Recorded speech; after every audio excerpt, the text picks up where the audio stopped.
e4. We gotta go e5, very standard. Knight f3, knight c6, and the bishop comes out to c4. Everything else will be covered at the end. Knight f6, and now knight to g5. This is called the fried liver attack, and many people will think that they've already succeeded in getting a winning position.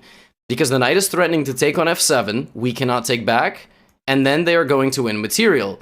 But here you will uncork something so vicious. You're going to play the move bishop c5, making it seem like you've blundered material, you've got to move your queen and lose your rook. But after knight takes f7, you are going to throw a haymaker. Bishop takes f2 check.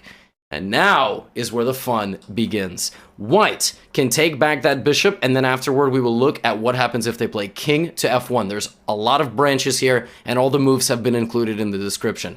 King takes on f2, and now we delay again with knight takes central pawn check.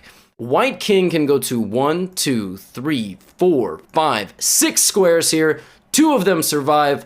4 of them lose immediately. The 2 that survive are hiding on g1 and going diagonally to e3, although I can almost guarantee you'll win 90% of the time if it goes to e3. Another move, for example, if they go to f3, will result in an absolute demise with something like queen to f6 check, and the king will get hunted down in the center of the board. Oftentimes the move pawn to d5 will be very useful here, and it's already basically a checkmate.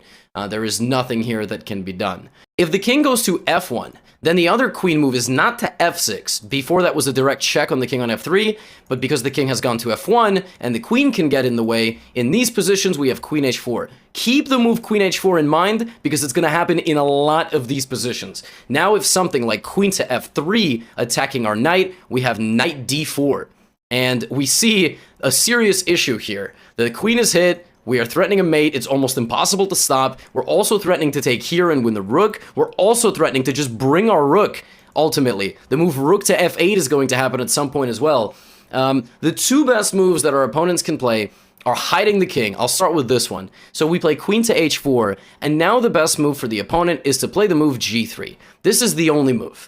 After knight takes g3, if something like h takes g3, we take with check, king moves to f1, and now we have to get our rook out of danger with something like rook to f8. The current count of material here is that we are down 3 points, but in a moment we are going to play d5, sacrificing our central pawn, bringing out this bishop to attack the queen, and also this knight is in serious trouble as long as we can disconnect here. So d5, the bishop pops out, the knight jumps in, and we